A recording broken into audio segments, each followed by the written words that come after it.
Some people seem to attract success effortlessly, but it's never luck, it's habit. The small, consistent behaviors they repeat each day shape their confidence, sharpen their discipline, and create unstoppable momentum. These routines are not random, they're engineered. Each action builds identity, each choice rewires the mind. The secret isn't talent, it's alignment. Align your habits with the life you want and success begins to chase you. In a few moments, I will teach you the daily winning habits that build confidence, sharpen discipline, and attract lasting success. Decide who you are. Every day, each morning, you rise to a quiet battlefield, not one of swords, but of identity. Before the world greets you, your mind asks one silent question: who am I today? And if you don't answer, it will choose for you. It will pull from yesterday's fears, yesterday's failures. And it will dress you in the same limitations you swore to outgrow. But what if each morning you chose deliberately? What if you stood at your mirror and declared, "This is who I am becoming," not a wish, not a whisper, a decision? Because success doesn't begin with results, it begins with identity. And identity is not found, it's forged. A farmer does not wait to feel like a farmer before planting. He plants, and by the harvest, he is one. So what does this mean for you? It means you wake up and write one sentence, one thought, one truth that captures the person you're determined to be. I am focused. I am strong. I do what needs to be done. Say it, write it, and act like it's already true. Now picture this: two men rise with the sun. One lets the world define his worth. The other defines himself before the world gets a chance. Who do you think will conquer the day? So ask yourself, have you claimed your identity, or are you renting one from the past? When the world pushes against you, will you remember who you said you were? You must decide, and decide loudly. The world does not wait for a quiet man to find himself. It rewards the man who declares himself and then proves it by action. Do the hard thing first. You wake up and your mind begins its dance. It whispers comfort. It suggests you start small, ease in, wait. But success doesn't visit the man who delays. It visits the one who tackles the dragon while it's still asleep. The hardest task on your list, that's your dragon. And you must face it first. Why? Because if you don't, it grows. It watches you dodge it and feeds off your fear. Soon the small task becomes a mountain, and you, once bold, shrink under its shadow. But if you strike early, you rise above every obstacle before it begins. This isn't about courage, it's about timing. The man who acts early commands his day. He tells the world, I lead. I don't follow delay. But how do you do it? You prepare your attack the night before. You write down your battle. You know its shape, its name, its steps. And when the morning comes, you move before your feelings catch up. Action first, emotion later. Now imagine this. A worker stares at his biggest task, waiting for motivation. Another rolls up his sleeves and begins, knowing the fire will come once he moves. Which man earns victory? So ask yourself, are you a commander of your day or a captive of procrastination? Have you let hesitation lead your life? If you want to build momentum, start by building courage at sunrise. The strongest man is not the one who feels no fear, but the one who walks through it first. Speak to yourself like a king. Every man walks with a voice in his head. And the tragedy? Most men let that voice speak like a beggar. I'm not ready. I don't belong. I can't. But you were never born to obey that voice. You were born to rule over it. The mind believes what it hears most. And if you've let fear sit on the throne of your thoughts, it will rule your actions. But what if, instead, you crowned your voice with authority? You don't have to feel confident to speak like a king. You speak it, and the confidence begins to rise. Because words are not reflections of reality. They are builders of it. So speak aloud. Say, I deserve excellence. Say, I walk with purpose. Say, I don't shrink when challenged. And say it until your mind stops arguing. How do you start? Find one statement, one line of power. Say it in the morning, out loud, with your chest lifted. Then say it again while walking, while working, until your world aligns with it. Picture this. One man mutters doubt and wonders why the world overlooks him. Another speaks belief into his bones until the world takes notice. Same ability, different voice, different outcome. So ask yourself, have you been talking to yourself like a king or like a servant waiting for permission? If you want to master your destiny, you must first master your language. And it starts not with others, but with what you whisper to yourself in the quiet hours. Speak boldly, speak often, Speak like your future depends on it, because it does. Move with certainty, even when you doubt. There will never be a perfect moment. You already know that. Yet some part of you, some quiet whisper in your mind keeps waiting for it.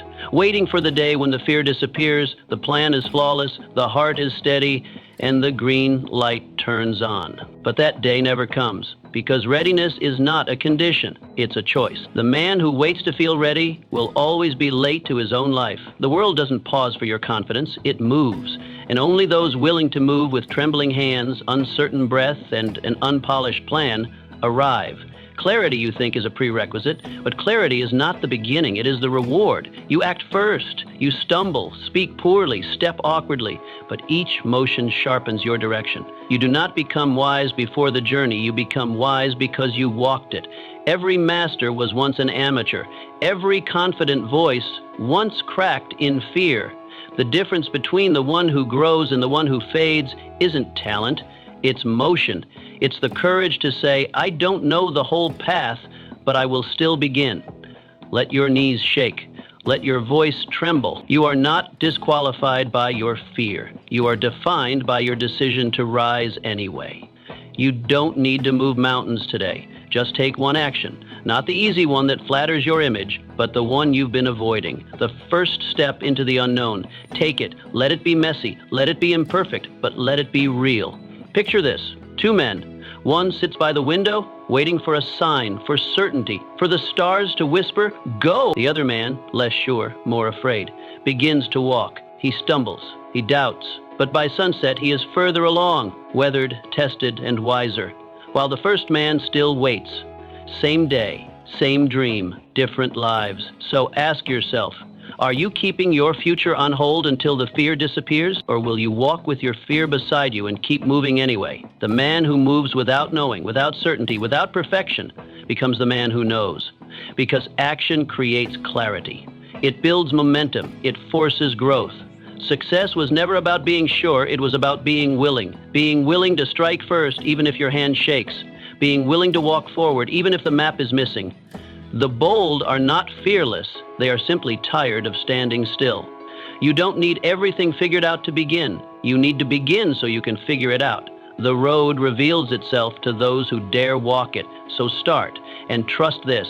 The moment you act, the man you are becomes the man who wins. Protect your environment like a kingdom. You are not just a man, you are a fortress. Stone by stone, decision by decision, you are building a kingdom. But even the strongest walls can fall, not from brute force, but from slow, silent decay. From what you allow inside, thoughts, habits, people. These are not harmless visitors. They are either allies to your vision or enemies of your soul. And every day you open the gates. Most men don't collapse from lack of strength. They collapse because they let rot seep in. They laugh at foolish jokes. They tolerate laziness in the name of rest. They let men who despise discipline speak into their lives. And inch by inch they lose their edge. Their standards sink, their ambition softens, and before long they are not who they once were, not because they chose failure, but because they allowed weakness. But you, if you are to rise, must stand guard. Your environment is more than where you sleep, it's what you see, what you hear, what you accept. A cluttered room is not just a mess, it's a signal to your brain. Chaos is allowed here. A noisy friend who laughs at self-improvement is not just harmless company, he is a voice chipping away at your growth. Your atmosphere whispers into your mind every moment, so make sure it speaks power. Begin with the space around you. Clean it, not for appearance, but for alignment. Let every object in your room serve a purpose or a piece. Remove what mocks your mission. Make your home a temple to your future. Then, protect your time, guard it like a treasure chest. Refuse to give hours to gossip or distraction. Give your minutes to meaning. Choose books over noise, silence over shallow company, direction over diversion. Picture this clearly. One man wakes in a room of order. His tools are ready. His space breathes clarity. He is reminded, even in silence, that he is a builder. Another man wakes to clutter, confusion, and comfort. He scratches his head and wonders why the fire inside him grows cold. But look around, and the answer is clear. You are always becoming what you surround yourself with. If your environment praises mediocrity, you will struggle to rise. If it echoes strength, you will walk in power. So ask yourself now, What enters your gates? Who speaks into your life? What are you tolerating that should have been cast out long ago? You are not just a man, you are a gatekeeper. You are a living kingdom. Guard your walls, strengthen your halls, and never forget what you let in will either raise you or ruin you. Make no excuse. Ever. Excuses feel like protection. Soft, reasonable, comforting lies that wrap around your ego when things don't go as planned. It wasn't the right time. I didn't have the right tools. No one supported me. These words slip easily from the tongue, and for a fleeting moment they soothe the sting of failure. But excuses are not shields. They do not protect, they imprison. They bind you, not to what could be, but to what was.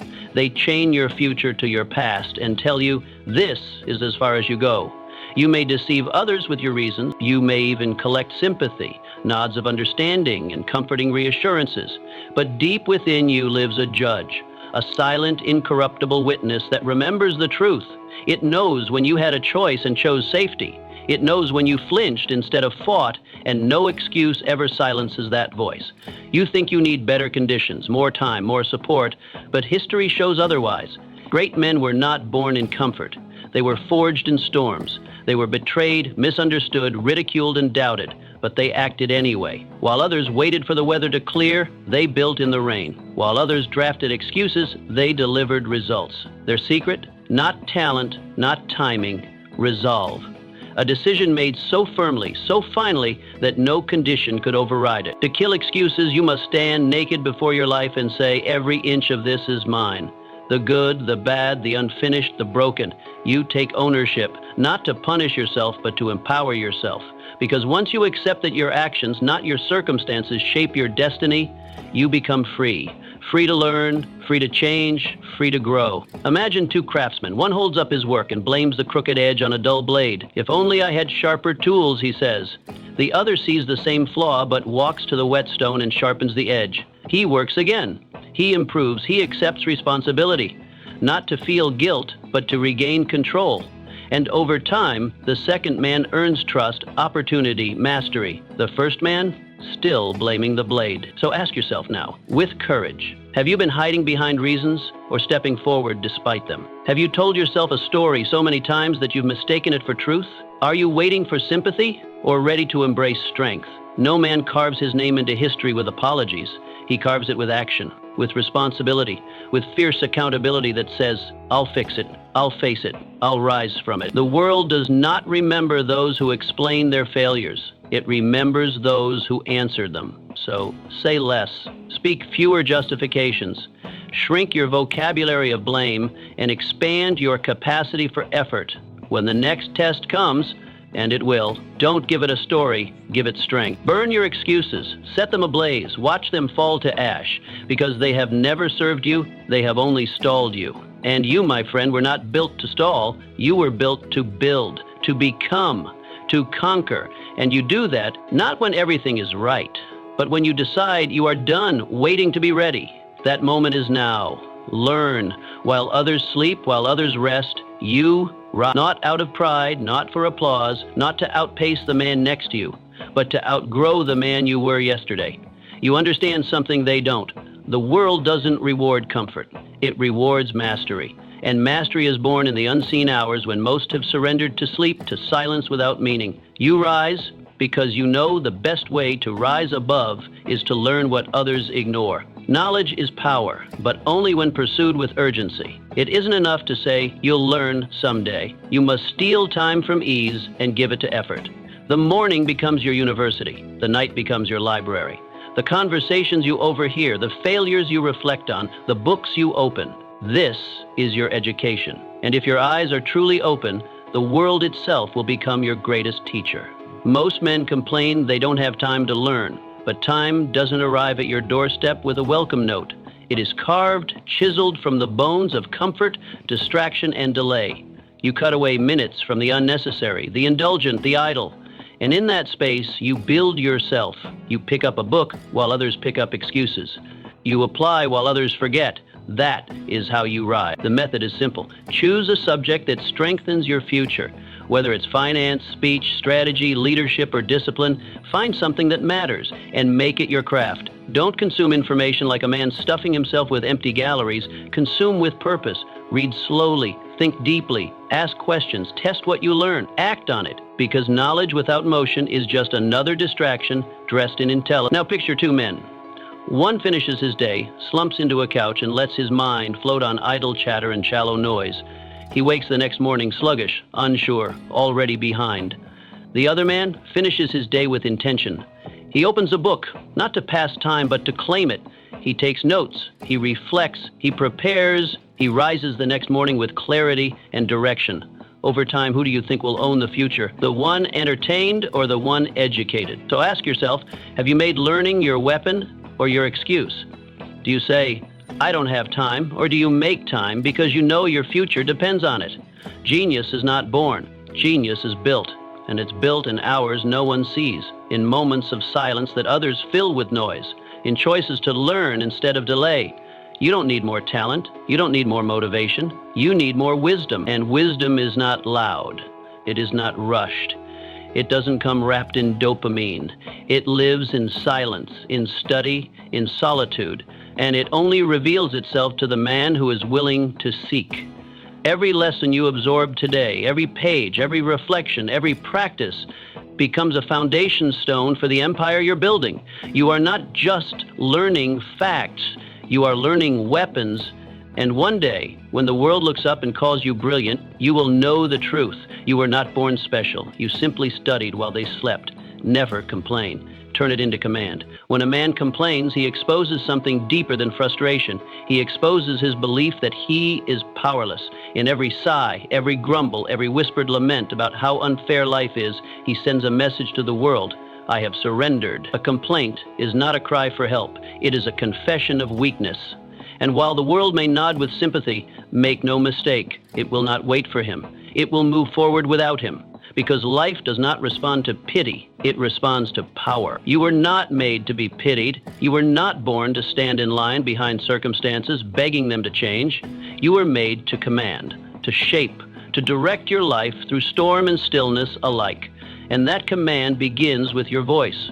Not just the words you say to others, but the words you whisper to yourself when no one is listening. Every time you complain, you waste breath. You waste energy that could have been invested into action. You give away your position, you plant a flag in the land of defeat, and wonder why victory avoids you. It's too hard. They don't get me. Life is unfair. Yes, maybe it is, but fairness is not your path. Power is, and no man has ever built a legacy by moaning about the mud beneath his boots. So what do you do when the weight is heavy? When the people around you don't understand? When life throws stones and waits to see what you'll do? You turn your complaints into commands. You turn every "I hate this" into "here's how I will face it." You shift your energy from reaction to creation. You say, "This is where I stand. This is what I will do next. Watch me move." It's not about pretending that problems, it's about refusing to give them your voice. Because your voice is not a tool for whining. It is a weapon for shaping reality. The man who learns to speak with direction instead of despair changes the trajectory of his life. Even if the storm rages on, even if the pressure builds, even if no one claps or cares, because eventually the world bends not to the complainer, but to the commander. Picture it. Two men caught in the same storm. Rain pours, wind howls. One raises his fists to the sky, shouting blame, curses, pleas. The other, he works. He gathers wood, builds shelter, makes fire. He doesn't wait for the sky to apologize. He adapts. He endures. And soon, he thrives. Same storm, same hardship, different outcome. So ask yourself, have your words been weapons or wounds? Have you been building with your mouth or bleeding with it? If you've been speaking defeat, do not be surprised when defeat surrounds you. If you've been rehearsing your limitations, life will deliver them to your door. But if you begin to speak strength, even while trembling, something shifts, your posture changes, your energy sharpens, the world takes note. Speak as if your future is listening, because it is. Every word is a seed. Some men plant weeds and wonder why their garden won't grow. Others speak vision, discipline, determination, and their lives slowly transform into what they've declared. You are the architect of your outcome. You do not get to choose every condition, but you always choose your response. And that response begins with the words you allow to escape your mouth. Stop complaining, start commanding. Let the world hear not your sorrow, but your strategy. Say less about what you hate, say more about what you're building. When others whine, you work. When others curse the darkness, you light a fire. When others retreat into excuses, you rise with a plan. This is not arrogance, it is alignment. You were never meant to grovel in the mud of misfortune. You were meant to rise, speak, and lead. Turn your complaints into commands. Speak not from pain, but from power. And watch as your reality, day by day, begins to follow your voice. Stick to one path until you win.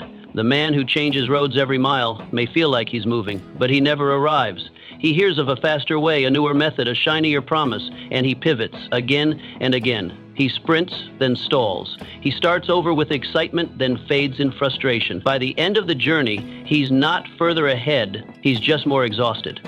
Because movement without direction is deception, and desire without discipline is dust. He tells himself he's flexible, open-minded, a seeker of new opportunities, but what he really is afraid. Afraid to stay long enough to be tested, afraid to repeat the same hard thing, afraid of the quiet seasons where nothing shows. So he keeps shifting, hoping the next thing will be easier, the next method, the next mentor, the next miracle. But success doesn't reward the restless. It rewards the rooted. Now look at the other man. He picks a path, not because it's easy, not because it's glamorous, but because it's his. He chooses, and then he commits. While others jump from idea to idea, he digs in. While the world shouts, "Try this instead," he keeps his eyes forward, not stubbornly, but resolutely, because he understands something the wanderer doesn't. Progress is not in the novelty, it is in the consistency. You want results? You want something to show for your pain? Then you must learn to stay. You must have the patience to endure silence, the humility to repeat the basics, the courage to face boredom and say, "Still I walk," because most of success isn't dazzling, it's dull. It's repetitive, it's lonely, but it works. The treasure doesn't belong to the man who starts fastest, it belongs to the one who finishes. So how do you become that man? You stop switching plans every time the wind changes. You stop chasing shortcuts and start sharpening your sword. You pick one mission and you walk it like it's your oath. You track your work, not the applause. You measure your effort, not the noise. And when doubt comes, and it will, you nod and keep walking. You remind yourself, the goal is not comfort, it is completion. Picture two men planting trees. One plants in one spot, then hears of better soil, and digs up his seed to move it. Again and again. Every few days he starts over. The other man plants and stays. He waters, even when the dirt looks dead. He nurtures, even when others laugh.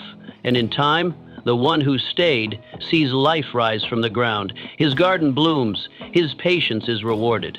Because growth takes time. And the man who trusts the process wins. Ask yourself, are you a wanderer or a builder? Are you looking for excitement or results? Do you get bored and abandon your path? Or do you push through the boredom, trusting that something is forming beneath the surface? Because success isn't sudden, it's slow, it's steady, it's earned through relentless repetition, when no one is watching, when progress is invisible, when your feet hurt and your heart whispers, "Is it worth it?" And you answer, "Yes, because I said I would." So choose your path, not lightly, but with resolve, and then walk it. Through setbacks, through silence, through seasons that make no sense. Walk it until your feet bleed. Walk it until the fruit shows. Walk it until the doubters fall quiet and the dream stands tall. And when they ask, "How did you do it?" you'll look them in the eye and say, "I never stopped." That's the secret. Not talent, not speed, not luck, just the unshakable decision to stay the course while others scatter, to water your roots, to trust your path, to keep walking, no matter what. Keep your words, especially to yourself. The fastest way to destroy belief is to break a promise to yourself. Not to someone else, not to the world, but to you. Because when you say, "I'll do it," and then you don't, your mind watches. It remembers. And with every broken word, you teach it a dangerous lesson. My voice cannot be trusted. It happens quietly, almost invisibly. One skipped workout, one delayed decision, one excuse too many. And soon, the man who once spoke with conviction begins to hesitate. He doubts not just his goals, but himself. Not because he lacked talent, but because he stopped believing that his own word had weight. But here's the truth. Your confidence is not born from external applause. It's forged in internal integrity. When you say, "I'll wake at dawn," and you rise before the sun, no one needs to cheer. You feel something shift inside, a silent nod of strength, a private oath honored. And in that moment, you are no longer just a man with dreams, you are a man with discipline. And that changes everything. The man who honors his own word, even when it's hard, even when no one is watching, begins to carry himself differently. His back straightens. His decisions become cleaner. His mind sharpens like a blade honed on stone. Why? Because he knows he can count on himself. And in a world where chaos, betrayal, and failure often come from outside, that kind of inner certainty is a fortress. Too many men chase honor from others. They want titles, trophies, recognition. But they forget that the highest honor is self-respect. That unshakable knowledge that you showed up when it mattered. That you kept going when comfort tempted you. That you didn't need an audience to be accountable. You only needed your own reflection. And that kind of honor is not built in the spotlight. It's built in silence. When you do what you said you would do, not to impress, but to align. Not because it's easy, but because it's right. And this alignment, it fuels you. It gives you clarity. It gives you power. It gives you peace. Because nothing eats away at the soul faster than the quiet shame of self-betrayal, and nothing lifts it higher than the quiet pride of self-loyalty. So what does this actually look like? It's simple. You say, "I'll rise early," and you rise. Groggy, maybe, but you do it. You promise yourself, "I'll complete this task," and you do. No matter how slow, no matter how imperfect, you draw a line in the sand. This is my standard, and you do not cross it, even when no one's around to enforce it. Because the man who needs external accountability will never be as powerful as the man who holds himself to account. Now picture two men, both tired, both busy, both with responsibilities pressing in. The first tells himself he'll train today, but when the moment comes, the bed feels too warm, the excuse is too strong. He rolls over and says, "Tomorrow." The second man, equally exhausted, equally tempted, gets up anyway. Maybe his workout isn't perfect. Maybe it's just movement, but he shows up. And that difference, small in the moment, becomes massive over time. One man grows softer, less sure, more emotional. The other grows sharper, more durable, iron-willed, not because of motivation, but because of follow-through. Because when he said he would, he did. Now, ask yourself, can you trust your own word? Or have you turned your voice into background noise, something you hear but don't believe? The world will not always keep its promise to you. Circumstances will shift. People will disappoint. Luck will run dry. But in all of it, you must remain constant. If your signature holds weight in business, if your promise matters to your friends, let your word to yourself mean even more. Because that is the foundation. That is the starting point of greatness. You cannot build a legacy on broken vows to self. You cannot lead others if you cannot lead your own instincts. Every time you keep a promise to yourself, you plant a seed of confidence. You reinforce belief. You build a man who can be trusted, not just by the world, but by himself. So stand by your word, not loudly, not with theatrics, but with quiet fire, with a kind of inner pride that doesn't need to be posted because it's proven. In the darkness, in the early hours, in the moments when giving up would be easy, and you didn't. That's where greatness begins. That's where the man who wins is born, not in public applause, but in private discipline. Stand by your word, every time. And in time, the world will follow. Show up before you feel ready. Most men are waiting. They don't admit it, not out loud, but look closely, and you'll see it in their posture, in the hesitation before they speak, in the way they daydream silently, plan excessively, but act rarely. They are waiting, waiting for the sign, for the feeling, for the mythical moment when the clouds part, the path clears, and confidence comes riding in like a chariot from the heavens. That moment, the one where everything aligns and certainty replaces fear, is the great illusion. It does not come. Not for you, not for anyone. Because readiness is not something you receive, it is something you build. It is not granted by circumstance or bestowed by luck. It is forged through action, through repetition, through movement when you least feel like moving. You don't wake up one day ready to do the hard thing. You do the hard thing and then you feel ready. Action births confidence, not the other way around. The men you admire, those who seem so unshakable, so decisive, so prepared, They weren't born that way. They didn't wait for courage to arrive before they started. They started while trembling. They started while unsure. And because they started, something inside them changed. Slowly, yes, but powerfully. One action gave them feedback. One moment of courage gave birth to a second. One imperfect step opened the door to the next. The storm didn't disappear, but they learned to walk through it. They became strong, not in theory, but in motion. So how do you become one of them? You stop waiting for the right feeling. You stop negotiating with your hesitation. You stop asking your fear for permission to begin. Because if you keep asking fear for the green light, you'll spend your life stuck at the red. Feelings come and go like weather, but greatness belongs to the man who moves regardless of the weather.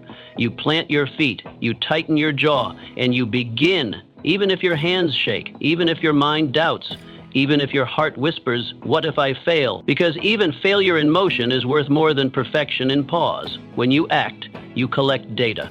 You gain experience. You grow. Even when you stumble, you are further along than the man who stayed behind. Planning, revising, waiting, always waiting. That man ends up with more excuses than achievements, more dreams than results. Picture this clearly.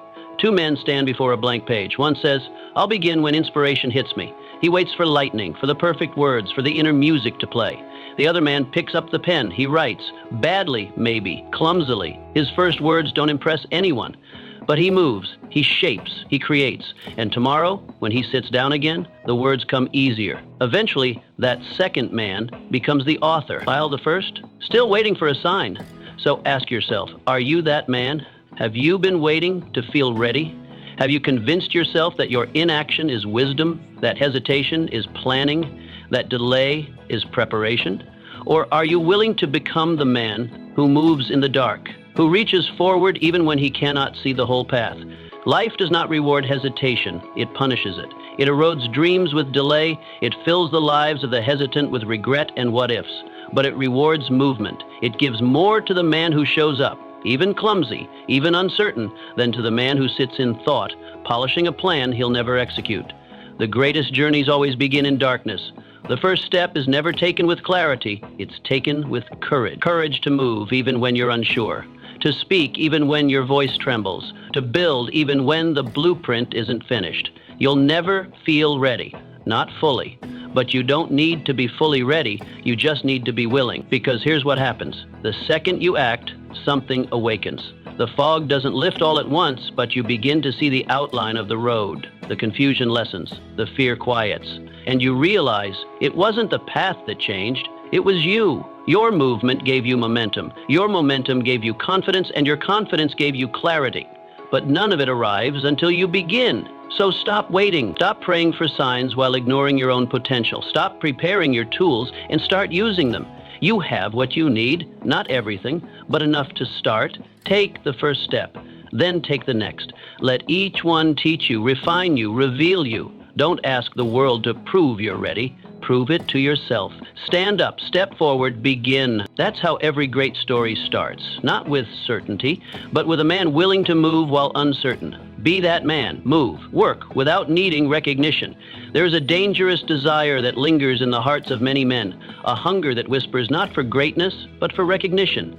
It is the craving to be seen, to be validated, to be applauded before the first stone is laid, before the first battle is won. Most men want the prize before they pay the price. They want praise before perseverance. They want to be known, admired, followed before they've even built something worthy of respect. But this desire, if left unchecked, is fatal to mastery. It does not push you forward, it pulls you apart. True greatness is not made in the spotlight. It is forged in silence. The world's strongest oak did not rise to its height with cameras flashing. It grew slowly, quietly, rooted in solitude, tested by seasons, strengthened by wind. No one clapped when it broke through the soil. No one applauded as it pushed against the storm. Yet it grew, and that is what made it strong. The finest craftsman does not begin with applause. He begins in a quiet workshop with bare hands and stubborn focus. The man who rises highest, who truly carves a name into the granite of time, often begins at the bottom, alone, with nothing but his conviction and the will to keep showing up when no one notices. Do not seek validation. Seek excellence. Let your joy be in the work itself, not in the noise that may or may not follow. When you move, let it be because you must, not because you hope someone is watching. Let the reward be in the execution, in the progress, in the sharpening of your edge, in the power you feel from honoring your word. That is the reward no one can give and no one can take. If you want to train this discipline, this sacred silence, begin with one task a day. One thing you complete with full effort and zero announcement. Do not post about it. Do not seek a pat on the back. Make secrecy your training ground. Let it refine your intention. Let it purify your motives. Build in the dark where only your character is watching, because the man who learns to work without applause becomes immune to the addiction of approval, and that makes him unstoppable. Now picture two men. Both have ambition. One rushes to share it, eager for encouragement, desperate for attention. He tells the world what he will do. He gathers likes, hearts, comments, but he hasn't even started. The other man says nothing. He picks up his tools. He works in the quiet. He fails, refines, learns, repeats. He doesn't need cheers to move. He just moves. A year passes. One is still talking. The other is standing on what he built.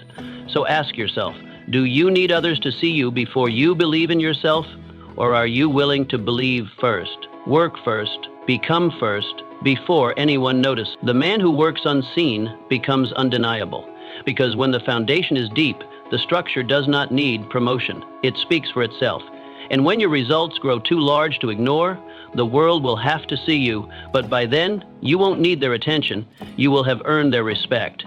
Be patient. Let the work take root. Let your silence become your strength, because silence is not weakness. It is focus. It is integrity. It is the proof that you do not need to be seen to be strong. The greatest men in history were often ignored at first. They labored in silence. They built what others didn't understand. They were mocked, doubted, dismissed, until the day their work stood undeniable. Until the world looked up and asked, where did he come from? But those men didn't come from nowhere. They came from the shadows, from the grind, from the quiet corners of discipline where greatness is born. So train in private, succeed in silence. Do the work that no one sees so you can create the results that no one can deny. Let your proof be in what you become, not in what you say. No fanfare, no drama, just progress, one task at a time, one silent victory stacked upon the last. And one day, without trying to be seen, you'll be impossible to ignore. Practice discipline when it's easiest to slip. Discipline is not built in hardship. It is tested there. It does not arrive when chaos strikes. It reveals itself. Hardship is the storm that shows you whether your foundation was real or imaginary. But the construction of that foundation, that happens in the quiet, in the small, forgettable choices. It happens when you could cut corners and no one would notice, when you could step back, sleep in, say just this once, and the world would nod and say, it's okay. That's where discipline is built.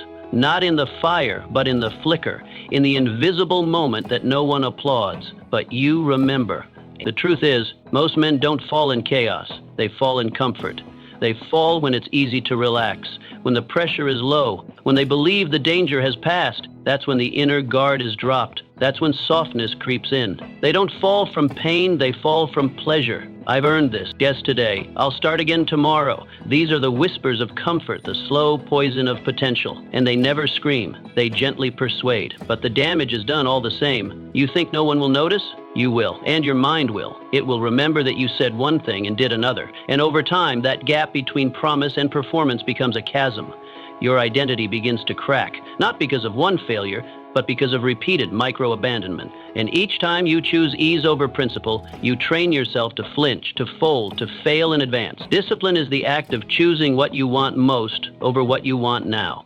It is the quiet voice that says, this shortcut costs too much. It's not glamorous, it's not heroic, it's not a highlight reel.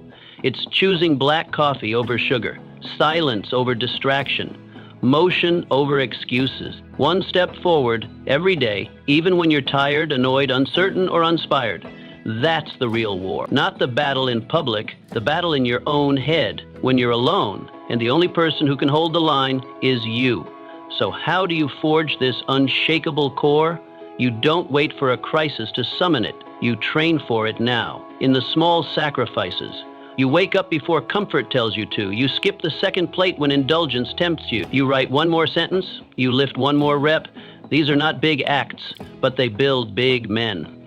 And the most important part, you do them when no one is watching. Especially then, because true discipline is not performance, it is preparation. Imagine two men, both committed, both hungry, at least in words. One keeps his word on weekends, on holidays, on bad days. The other lets himself slide when it's understandable. A year passes. The first has scars and calluses. His habits are forged in steel. The second has stories and reasons. His routines have gaps. His mindset has cracks. One is ready for anything. The other is hoping no storm arrives. Ask yourself, are you training your will or giving it vacation days? Are you building a fortress or telling yourself a fairy tale? Because willpower doesn't grow when you rest it. It grows when you use it, when you stress it, when you stretch it past the line of convenience. And here's the truth. Discipline doesn't mean you never fail. It means you don't stay fallen. It means you know how to get back up because you practice getting up. It means you have rehearsed resilience. And when hardship finally shows up, and it will, you don't panic. You respond. You move. You endure. Not because you're perfect, but because you're prepared. The man who stands guard over his discipline, day in, day out, cannot be broken easily. Not because life gives him less pain, but because he's trained for it. He's fortified himself in the daily discomforts that most men ignore. While others wait for motivation, he moves from principle. While others explain their slip, he executes despite the weather, despite the mood, despite the noise. Discipline is not punishment. It is power in disguise. It is the fuel of freedom, the forge of character, the path to mastery. You don't become disciplined by chance. You choose it over and over again. And eventually it becomes who you are, not because of a single dramatic act, but because of 1,000 invisible ones. So choose it now. Choose it today. Choose it when it would be easy not to. That's how you become the man who doesn't need the storm to feel strong, because he's already built like stone. Master your mind before you master the world. Your greatest battlefield is not your workplace, it's not your career, not the competition, not the world pushing back against your goals. The true battlefield, the one that decides the course of everything else, is in your thought. Before you can conquer any mission outside yourself, you must first conquer the world within, because no amount of strength, skill, or opportunity can compensate for a mind at war with itself. Every day, before your feet hit the ground, the battle has already begun. Your mind wakes up before you do.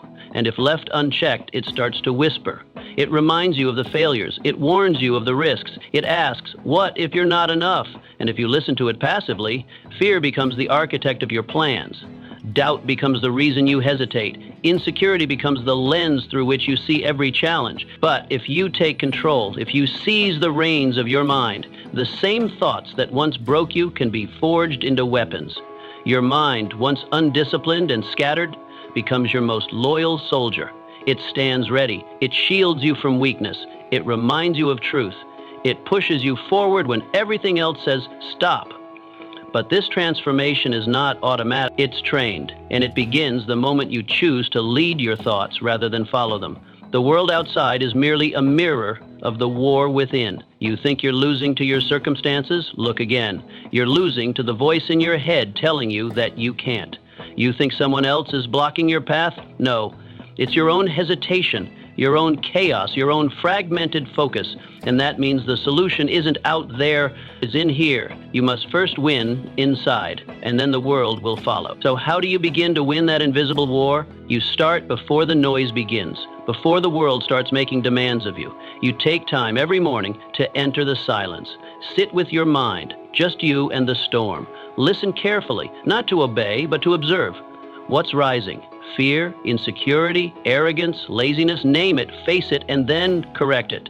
If fear appears, respond with strength. If doubt whispers, crush it with truth.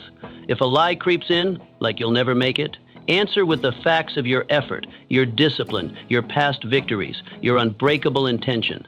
This is not some passive exercise in positive thinking. This is war strategy. You are inspecting your own ranks, sharpening your weapons, removing any traitor thoughts before they sabotage your mission. The enemy is not always out there. It often lives in the unchecked corner of your mind. Now imagine two men. Both wake at the same hour. One immediately dives into reaction. He checks his messages, feeds himself chaos before his own voice has a chance to speak.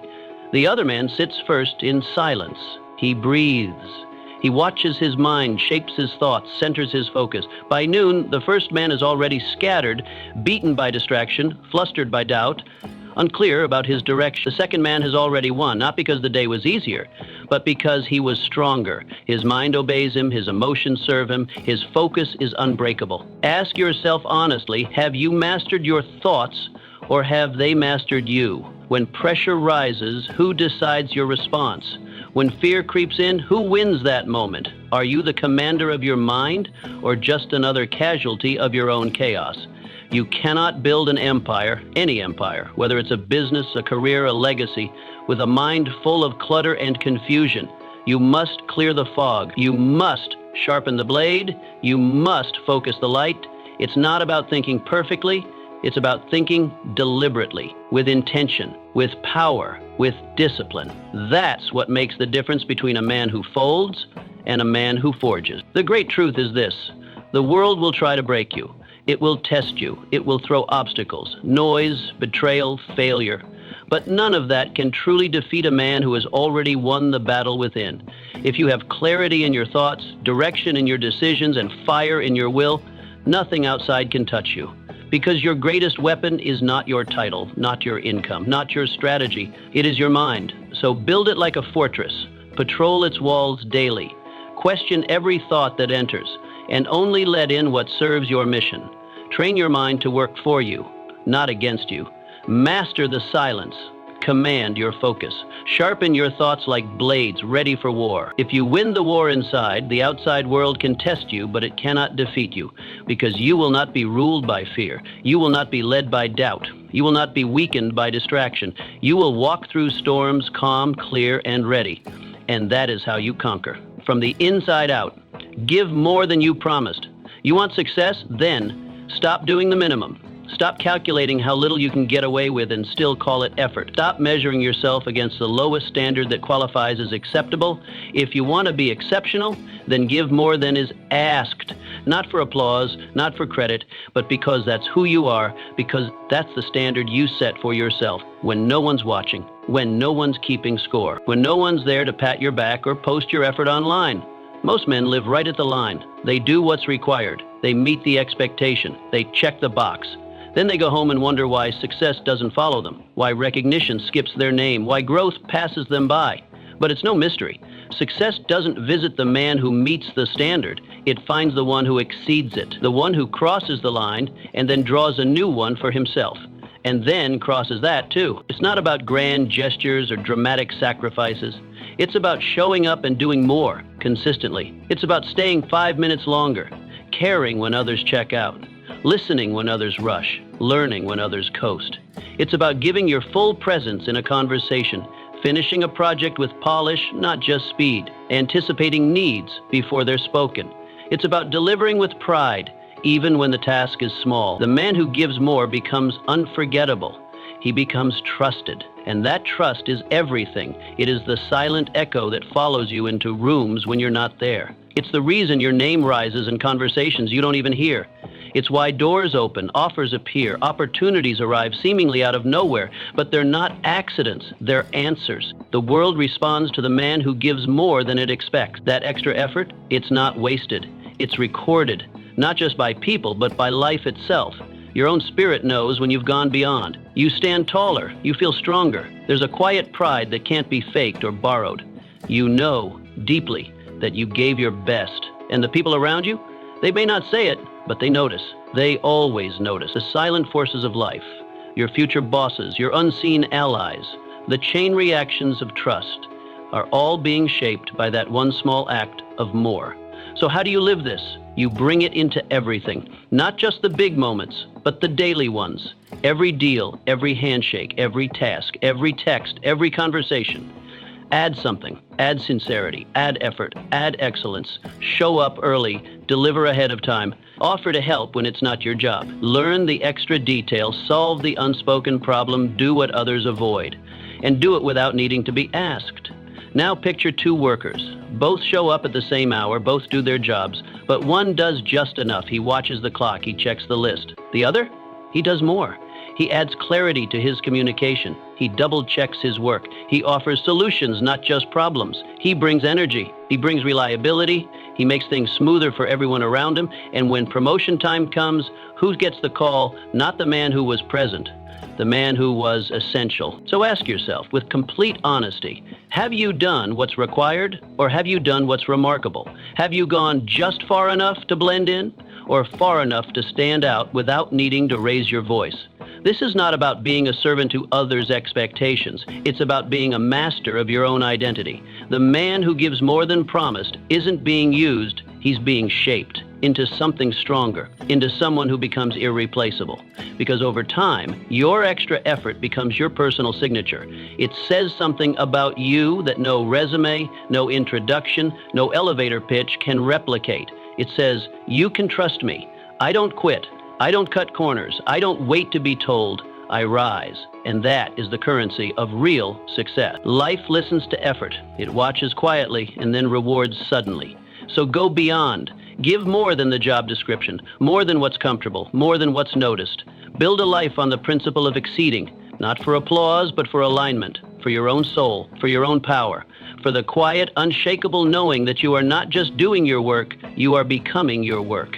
And here's the secret. When you give more, life gives back in ways you can't predict. Opportunities you never asked for, connections you never chased, confidence you never expected.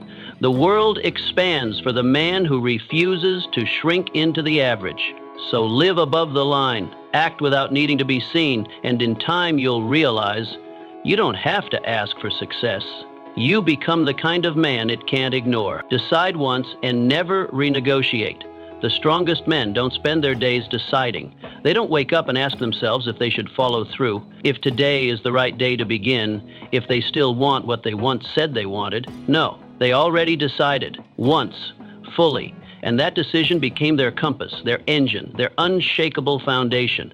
They are not wasting mental energy on whether or not they'll act. They know they will, because the choice has already been made. And now all that's left is execution. Most men don't fall because of a lack of strength. They fall because of indecision, because they carry a mind full of half-decided goals and vague commitments. Each day becomes a negotiation. Should I train today? Do I still care about this project? Should I take it easy this morning? They frame their path as a daily vote, and every time they revisit the same question, they drain themselves, not physically, mentally, emotionally. Their willpower gets chipped away, not by the weight of the task, but by the burden of rethinking what should already be settled. But the man who decides once and for all, he walks lighter. He doesn't wrestle with his resolve every morning. He doesn't check in with his feelings before honoring his commitments. He simply moves. His power is conserved, his clarity is intact. He doesn't need to hype himself up because he's not performing. He's becoming. He knows who he is, and that identity dictates his behavior. Not moods, not opinions, not comfort. Understand this. Final decisions don't remove flexibility. You can still adapt. You can still evaluate and redirect, but your purpose, the core of who you are and what you do, is not up for daily discussion. It's not something you debate with yourself in front of the mirror. It's not subject to how tired you feel. It's not negotiated with the noise of the world. It is set, and because it is set, everything else becomes simpler. So how do you train this kind of unwavering resolve? You begin with small, sacred standards. Not vague intentions, but solid rules. I train every day. That's not a goal, that's a law. So when the sun rises, you don't ask if today is the day. You just train. I never miss my morning routine. So it happens, even if you're tired, even if you're late, even if the world feels like it's falling apart. Not because you feel like it, but because it's who you are. You live by principle, not preference. And here's the magic. With every repeated action, you strengthen that identity. You are not a man trying to be disciplined. You are disciplined. You're not someone hoping to be consistent. You are consistent. There is no daily choice, just the daily expression of a decision that was already made. And that's how momentum is built. That's how legacy is built. Quietly, daily, without debate. Now picture two men, both with goals, both with ambition. The first wakes each morning and reevaluates everything. Do I still want this? Is this path still right? Can I skip just this once? He is constantly thinking, constantly weighing, constantly exhausting himself. By midweek, he's already mentally tired, not from action, but from undecidedness. The second man, he decided last year, last decade, maybe even as a boy. And now, his days are not filled with inner turmoil. He simply moves forward. No drama, no internal battle, just progress. Which one builds momentum? Which one crumbles when fatigue hits, when life throws a storm, when motivation fades? The answer is clear. Strength of body is important, but strength of resolve is everything. And that strength doesn't come from emotion, it comes from decision. So ask yourself now, with no noise, no distractions, just your own reflection. Have you made true decisions, or have you made temporary wishes? Are your goals carved in stone or drawn in sand? Do you live by rules or moods? Because if every action is filtered through your feelings, you will forever be a servant to comfort, and comfort never built anything great. The man who builds a legacy is not always the most gifted, not always the most intelligent, but he is the most resolved. His path was not the easiest, it was simply the most certain. And while others debated, drifted, and doubted, he built. Decide once, act forever. That's the code, the discipline, the internal oath. Let others be carried by the wind of uncertainty. You, be the mountain. Be the man who knows what he stands for, so deeply that it moves through his breath, his step, his very presence. That's how you win. Not by deciding every day, but by deciding once and never needing to again. Keep your energy sacred. Energy is your greatest currency. More than time, more than talent, more than even knowledge. Because what good is wisdom if you're too tired to apply it? What use is potential if your mind is fogged, your spirit worn, and your focus scattered by the end of each day? The truth is, it's not the lack of opportunity or ability that holds most men back. It's the quiet, constant leaking of their energy into things that don't matter. The tragedy is, most men never realize this. They wake up and immediately surrender their power. A meaningless argument over ego, a conversation they didn't need to have, a task they said yes to when they should have said no. They hand out their attention like it's free, when in fact it's the most expensive thing they own. By the time night arrives, their body is present, but their mind is bankrupt. Their goals untouched, their vision blurry, their ambition dulled. And yet they wonder, why does nothing move? Because motion requires fuel. And if you waste that fuel before you reach your vehicle, you'll never get out of the driveway.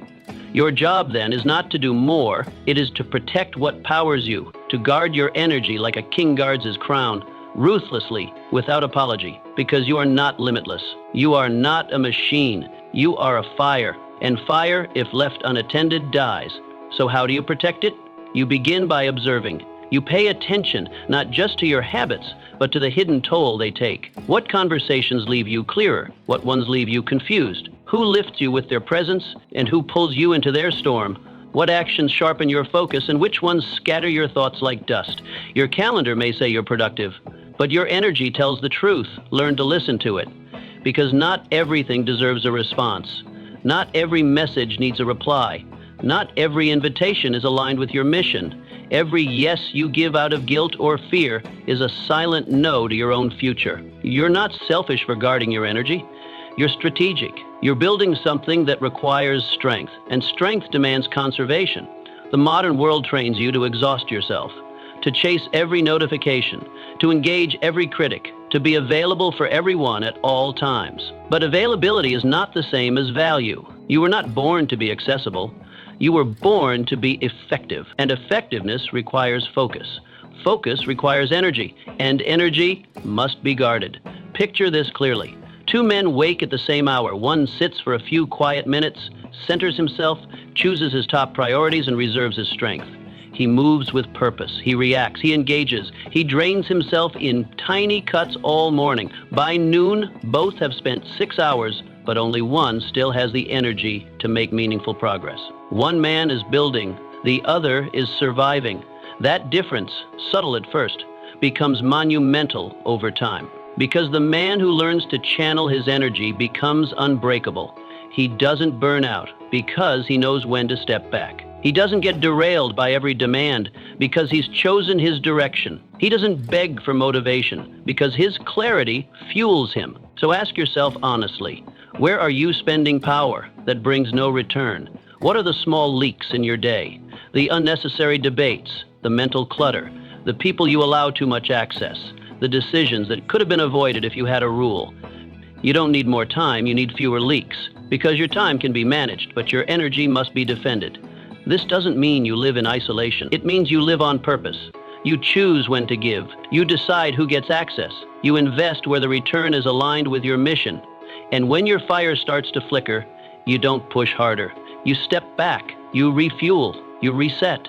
You remind yourself, I am not a machine, I am a weapon, and even a weapon must be cleaned, sharpened, and preserved. Your energy is not infinite, but it is renewable if you protect it. If you stop trading it for cheap approval, or pointless drama, or obligations you never chose, start choosing yourself. Start honoring your flame, because the man who respects his energy builds a life that reflects it. He doesn't chase success, he draws it, because his focus has weight. His presence has gravity. You are not a bottomless well, you are a fire. Guard your flame. Feed it what matters. Let your energy serve your purpose, not your fatigue. Let it build your future, not buy your distractions. And in time, you'll realize success was never about doing more. It was about doing what matters, with energy that's whole, clear, and unstoppable. See failure as proof you're trying. Most men treat failure like a disease, something to be feared, avoided, hidden. They run from it, they disguise it, they rationalize it away or pretend it never happened. And in doing so, they rob themselves of the very thing that could have made them unstoppable. Failure is not a shameful stamp. It is not a verdict of worthlessness. It is the fingerprint of effort, the evidence that you've tried, that you've pushed, that you've reached beyond your current limit. If you're not failing, you're not stretching. You're not growing. You're simply repeating the known, walking in circles, pretending it's progress. Comfort loves repetition. Growth, however, demands disruption. It asks you to risk, to move clumsily, to try, fail, adjust, and try again. The most successful men you admire did not avoid failure, they out-failed everyone else. Not because they were reckless, but because they were relentless. They knocked on the door of success with bloodied knuckles. They didn't walk around failure, they walked through it. Every great invention, every revolutionary idea, every unshakable man was born in a graveyard of failed attempts. Edison didn't stumble upon the light bulb with a lucky guess. He burned through 1,000 failures, and each one gave him more than the last. Not because failure is noble in itself, but because it teaches you things success never will.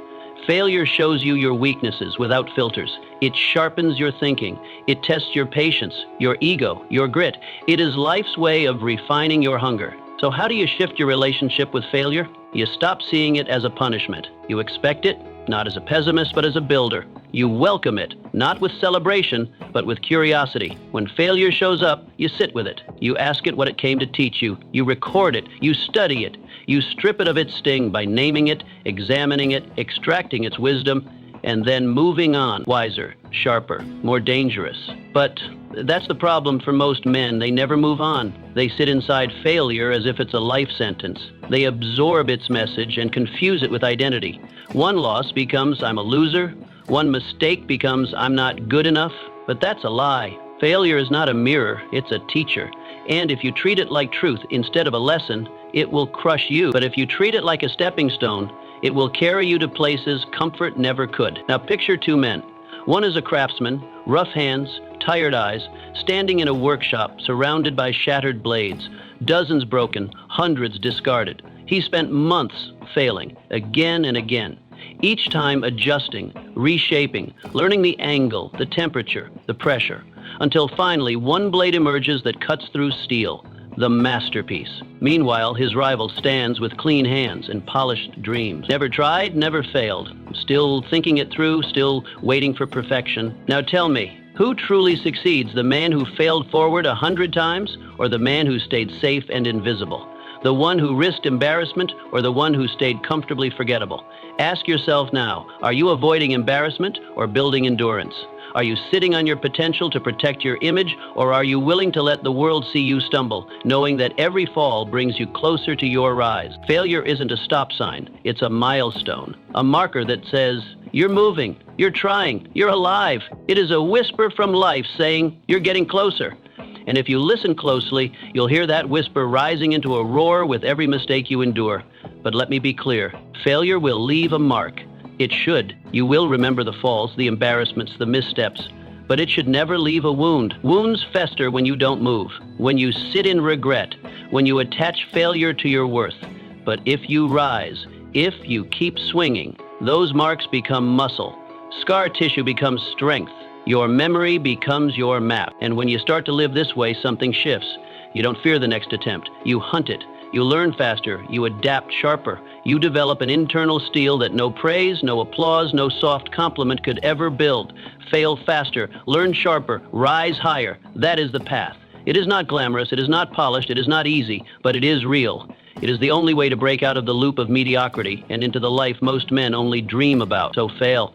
Not carelessly, but courageously. Let your failure be seen. Let it be yours. Let it speak, but never dictate. Stand over it, learn from it, and then do what most won't. Keep going. Because every man will face failure, but only a few will grow through it. Be one of the few. Think bigger than your current circumstance. Your life will always rise or fall to the level of your thinking. Not your background, not your circumstances, not even your talent.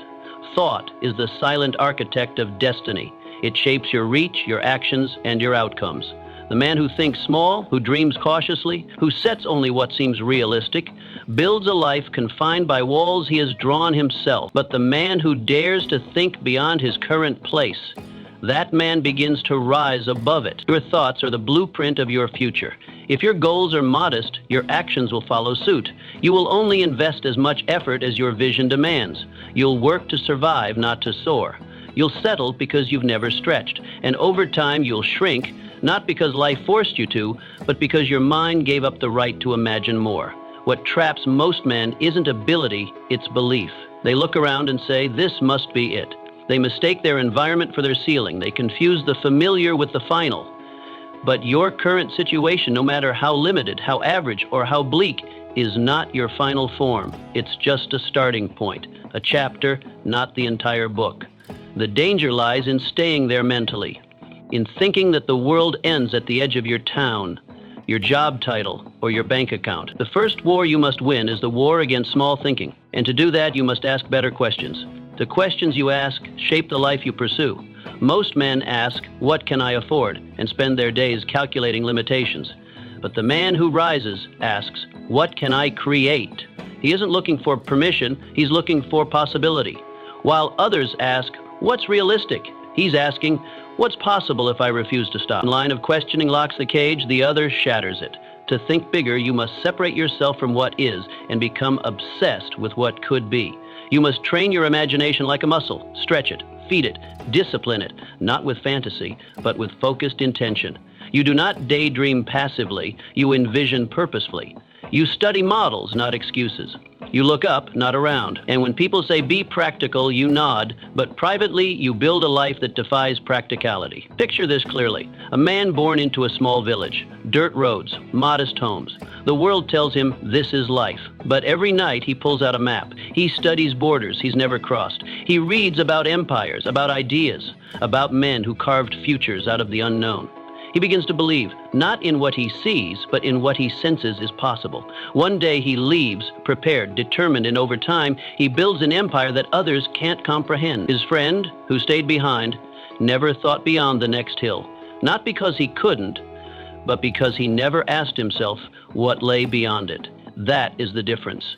Not talent, not timing, but vision. Ask yourself, have you been building your life on convenience or on vision? Are you shaping your choices based on what's around you or what's within you? Vision is not a luxury, it is a responsibility. If you do not control your thinking, your environment will. The opinions of others will become your ceiling. The failures of your past will become your prophecy. You will shrink to match the container you refuse to break. But there is no greatness without imagination. And imagination by itself means nothing if not followed by bold, disciplined pursuit. To think bigger is the first step, but to act on that bigger vision, that's where transformation begins. That's where you wake up earlier, move more intentionally, speak with greater clarity. Your vision demands a version of you that cannot be formed in ease or mediocrity. Thinking bigger doesn't mean you abandon gratitude. It means you refuse stagnation. It means you can love where you are while building towards something far beyond it. It means you can respect your roots, but still aim for the sky. The oak tree honors the acorn not by staying small, but by growing into something far greater. So think bigger, act bolder. Speak to your future as if it's already listening. Surround yourself with people who challenge your limits. Read stories that stretch your belief. Build habits that match the size of your goals. And every day, remind yourself your life will rise or fall to the level of your thinking. You are not meant to repeat history. You are meant to make it, not to fit in the mold, but to break it. And no man breaks anything with small thoughts. Think beyond the current, move with resolve, and watch your world will expand to meet your vision. Make your presence felt even in silence. There is a power greater than noise. It doesn't scream for attention. It doesn't chase the spotlight. It doesn't fill rooms with endless sound. It simply is. And that power is silent confidence.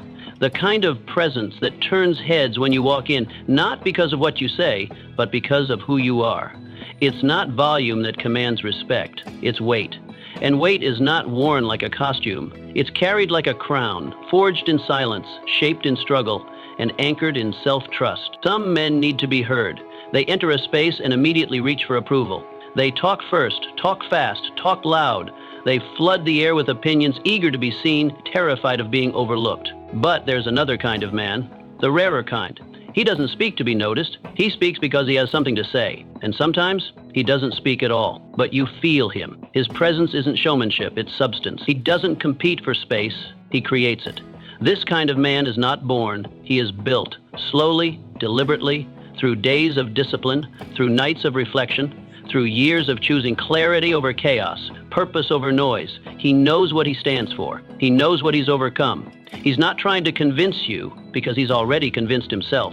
That's where his power comes from. That's why you notice him, even in silence. So how do you become this kind of presence? You start by learning the strength of stillness, not weakness, not passivity, stillness. The kind that says, I don't need to chase the room because the room will come to me. You observe, you wait. You don't react to every stimulus. You measure your words, not to manipulate, but to give them weight. You train your voice to matter by not using it unless it serves a purpose. And when you do speak, the room shifts. Because it's rare, because it's real. This doesn't mean you disappear. It means you master yourself. You practice clarity of thought so your speech doesn't ramble.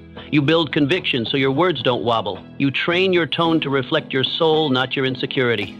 You realize that in a world addicted to noise, quiet power is a rare and unforgettable force. Now imagine two men in the same room. One fills the air with chatter. He knows everything, has a story for every topic. His voice is the loudest, but his words are scattered. He's noticed but quickly forgotten. Then there's the second man. He watches, he listens. He doesn't need to fill the silence. He waits, calmly, clearly, with purpose. And suddenly, everyone leans in. Not because he demanded their attention, but because he earned it. Not by being loud, but by being undeniable. That is the difference between noise and power, between being heard and being remembered. Ask yourself, are you loud or are you powerful? Do you fill the air to cover your uncertainty, or do you carry a presence so centered, so certain that words become secondary? True presence is built not through performance, but through practice, the internal kind. You train your posture, you hold your gaze, you move with intention, you honor your time, you honor your word. And over time, something deep within begins to shift. You no longer need the world to confirm you. You become your own confirmation. And that is where presence begins. You don't need to prove your worth with words. Let your discipline speak. Let your eyes speak. Let your silence speak. Let your calm command of self speak. Because when a man has walked through fire, when he's endured what others couldn't, when he has remained steady in storms that rattled the rest, he doesn't have to explain himself. You can feel it in the way he breathes, in the way he listens, in the way he carries the weight of his own life without complaint. This is not arrogance, it's alignment. It's the knowing that you don't have to be loud to be heard, you just have to be true. True to your path, true to your purpose, true to your principles. That's where presence comes from. And when you find it, you stop chasing moments. You become the moment. So make your presence speak, even when your lips don't. Let your stillness carry weight. Let your focus be your voice. Let your life be your statement, and let the world come to understand This is a man who doesn't talk for attention. He commands it, even in silence, because in the end, noise fades, but weight lasts. Walk away from what insults your spirit. Every man walks with a compass inside him, not crafted from metal or magnet, but made of something deeper. Instinct, that quiet inner pull, the subtle shift in your gut when something isn't right. The discomfort you feel when a place shrinks you, when a habit erodes you, when a person dims the light in your eyes. This compass isn't loud, it doesn't shout, but it is always there, speaking with a whisper that only the honest can hear. And most men hear it, but they don't listen. They stay in jobs that corrode their creativity, in friendships that mock their dreams, in routines that numb their edge. Not because they're weak, not because they don't know better, but because the thought of leaving feels more terrifying than the pain of staying. They fear the unknown more than they respect their own soul. They choose familiarity over freedom, predictability over progress, and in that choice they trade who they are becoming for the comfort of who they've been. But there is a moment, a rare, defining moment, when a man realizes he cannot afford to ignore his compass anymore, when he sees that staying is not just slowing him down, it's shrinking him. That moment is where real change begins, not with fanfare, not with drama, but with a quiet, personal decision to walk away from what insults his soul. You don't need to explain that choice. You don't need to wait for permission. You don't need to rehearse speeches or gather approval like armor. What you need is to move, quietly, firmly, without looking back. Leave the room where your ideas are ridiculed. Leave the job that drains you of dignity. Leave the routine that softens your sharpness, not out of spite, not in anger, but with clarity, because the world outside you cannot honor a vision that you yourself have compromised. And how do you know it's time? You already do. You know it when you wake up dreading the day before it begins, when your smile feels more like a performance than a reflection of joy, when you silence your ideas to fit into rooms that can't handle your ambition. That's your sign, that's your signal, that's your compass saying you were made for more, but not here. We are conditioned to believe that leaving is weakness, that walking away is quitting, but sometimes the bravest act is knowing when something no longer serves the man you are becoming and choosing to step beyond it, not to escape, but to elevate, to make space for something greater, to align your external world with your internal standard. Now imagine this. Two men grow up with big dreams. One stays surrounded by cynics. Every time he speaks of his ambition, they laugh. You, come on. He starts laughing too, not because it's funny, but because he's losing faith in himself. He begins to shrink, plays it safe. A year passes and he's still there, dream intact, but doubting it. The other man, he felt the same laughter, the same pushback, but he listened to the pull inside him. He stepped away. At first, he walked alone. No applause, no comfort, just quiet. But with each step, he gained strength. With each day, his mind cleared. His circle changed. His habits sharpened. And slowly, the vision that once felt distant began to take shape. A year later, he doesn't just believe in his dream. He leads others toward their own. Ask yourself, what are you still holding on to that's been holding you down? What weight have you mistaken for responsibility? What crowd have you confused with community? The man who waits for the world to validate his inner voice will wait forever. The man who respects that voice, who listens to it, honors it, and follows it, will eventually find everything he was searching for. Because life rewards alignment, and your environment must reflect your future, not your fear. This doesn't mean cut and run at every discomfort. Growth requires grit, but it does mean being ruthless about the spaces you allow yourself to inhabit. If a place, a relationship, habit, or a mindset is keeping you small, it's not serving you. And if it's not serving you, it's stealing from you. Stealing time, stealing energy, stealing belief. Leaving doesn't mean you've failed.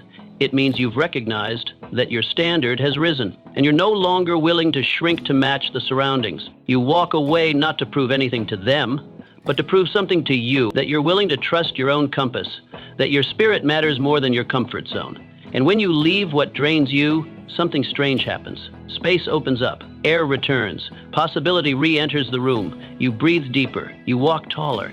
And though it may be lonely at first, it will never be hollow, because that space, that silence, becomes the foundation of something far more powerful, a life built on purpose, not permission. So listen, the compass is already pointing, follow it, not to escape your life, but to rise into it. Live as if you're already that man. You do not become successful by waiting. Waiting is passive. Waiting is uncertain. Waiting keeps your feet in the same place while your mind drifts towards some imagined future where everything is perfectly aligned and finally ready. But readiness does not create success, behavior does. The man who becomes something greater does so not by hesitating until he feels worthy, but by acting like success is already his. Not with arrogance, not with delusion, but with grounded authority, the kind that says, "This is mine because I decided it would be." There is a shift that happens when a man stops asking for permission and starts embodying the life he wants. He doesn't just dream of the day when his goals come true. He wakes like he already owns them. He moves like a man on a mission. He speaks with clarity, not confusion. He makes decisions without apology. He doesn't wait to feel confident. He acts confidently. And that action gives birth to the very feeling he once believed had to come first. Too many men stay stuck at the edge of their potential, waiting for the perfect sign, the perfect plan, or the perfect mood. But success is not a mood. It's not something you catch like a wave. It's something you build. And it begins with how you show up right now. Not when the world gives you approval, but when you give yourself the authority to live like your purpose already matters. Worthiness is not a condition. It's not something that lands on your shoulders after enough victories. It's not a medal handed out after enough proving. Worthiness is a command, a decision you make when you stop shrinking and start stepping. You must step into the role before the world gives you the title. That's how leadership begins. That's how respect is earned. That's how ideas turn into movements. When someone stops waiting and becomes, so how do you start? You begin with a question that burns through excuses. If I had already achieved my dream, how would I walk today? What would I stop tolerating? What would I no longer delay? What would I finish even if no one noticed? That question cuts through hesitation. It brings the future into the present. And then the answer is simple. Do it. Do it now, not when you feel like it, not when circumstances improve, not when someone else gives you a reason to rise, but now. Because even if it feels like pretending, it's not. It's practice. And practice reshapes your reality. Action rewrites the way you see yourself. The more you behave like the man you're becoming, the more your mind accepts him as real. And eventually he is, because you acted him into existence. Picture this, two men, both with the same dream. One waits to feel ready, to feel talented enough, to feel like a leader. The other acts like a leader. He studies, he speaks up, he moves like someone whose time matters. He makes the hard choices. At first, maybe people laugh. Maybe they call it fake. But in time, something changes. The posture becomes natural. The decisions gain weight, and the world begins to respond, not because he waited to be chosen, but because he chose himself. Same man, different outcome. The only difference? Action. Ask yourself, are you still waiting for permission to act great? Waiting for someone to invite you to the table? For your confidence to appear like a sunrise? Or are you giving yourself the authority to rise now? Are you leading your life from the front, or sitting in the audience, watching, hoping, hesitating? Life mirrors your posture. It doesn't give you success because you wish for it. It gives you what you believe you deserve, shown not through your words, but through your habits, your voice, your walk, your choices. If you show up like a man who's already won, life starts treating you like one, not out of magic, out of alignment. You bring your external world into line with your internal vision, and the world adjusts. This is not about faking it. It's about forming it. It's about honoring the man you're called to be, not someday, but now. Because each time you show up with discipline, each time you act with purpose, each time you speak with intention, you lay another brick in the foundation of that future. Until one day you look up and realize you're no longer playing the part. You are the man you once imagined. So stop waiting. The perfect moment isn't coming. The world isn't holding its breath, waiting to anoint you. It's watching to see if you will finally step forward. Will you carry yourself with the weight of someone who knows what he's worth? Will you show up today as if the prize already belongs to you? Because when you act like it does, when you move like success is already stitched into your spine, something shifts. The prize begins to chase you. Opportunities find you. People trust you. Doors open. Not because you waited, but because you walked like you were ready. So walk, speak, decide, behave, not for show, for becoming. Act as if you already hold the crown, and soon the world will see it too. Success doesn't respond to wishes, it responds to habits. Build them with purpose, repeat them with discipline, and your future transforms. Every small action today shapes the legacy you live tomorrow. Start now, live aligned, let your habits speak louder than your hopes, and watch success follow your every move.